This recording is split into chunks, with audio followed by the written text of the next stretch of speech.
အားလုံးပါလီစွာပါဘူဒီအာရဂန်ကနေပြန်လဲကြိုဆိုလိုက်ပါတယ်ဒီနေ့မှာတော့ share လူကူပြီးရတာရှိတဲ့ကြက်ဥရှင်ရင်ဟင်းဆဲနည်းကိုမျှဝေခြင်းဖြစ်ပါတယ်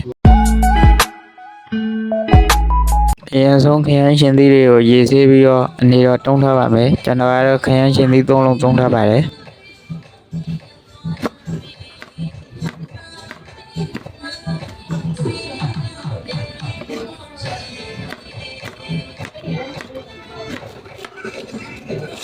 ကျန်တဲ့နေ့ခွန်ခါပြီးရေစီအောင်ဆေးပြီးလှီးထားပါမယ်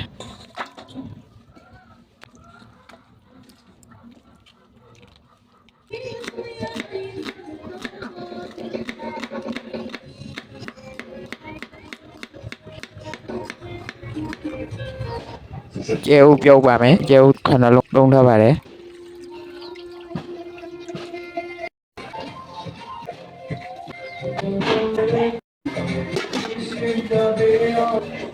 ကျန်တဲ့နေထောင်းပါမယ်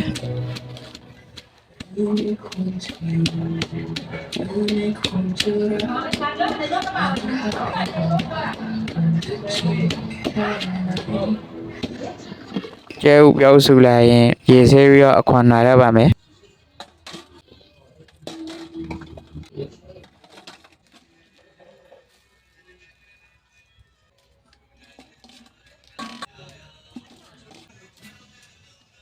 အခွန်ခွာပြီးလို့ရှိရင်ထက်ရှမ်းထားပါမယ်တကယ်လို့အလုံးလိုက်ကြိုက်တယ်ဆိုရင်လည်းအလုံးလိုက်ထည့်လို့ရပါတယ်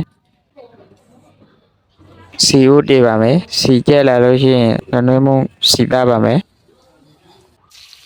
ထောင်းတဲ့ကြွက်တန်ပြီးကြွက်တန်နေစီသားပါမယ်အပိအနေငယ်ထည့်ပါမယ်အပိမကြိုက်ရင်ငါးပြားအကြည်ထည့်လို့ရပါတယ်ခရမ်းရှင်သီးထည့်ပါမယ်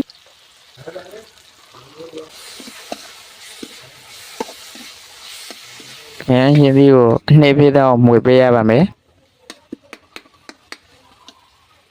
ခရမ်းရှင်သီးအနှိမ့်ဖိတော့လို့ရှိရင်ရေထည့်ပါမယ်ပြီးလို့ရှိရင်အဖုံးအောက်ပြီး15မိနစ်လောက်ဆူလာအောင်ချက်ပါမယ်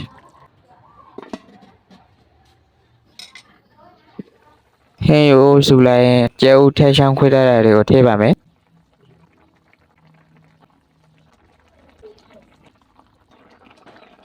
မကြီးမဲနေငယ်ထည့်ပါမယ်ဒါအရှင်နာမကြိုက်ရင်လေးမထည့်လို့ရပါတယ်ပုတ်ကြက်ခါနေရင်နပင်လေးထည့်ပါမယ်share လွယ်ကူပြီးအရသာရှိတဲ့ကြက်ဥရှင်ဟဲ့ရပါပြီကျွန်တော်တို့နောက်ဗီဒီယိုမှာပြန်လို့တွေ့ကြပါမယ်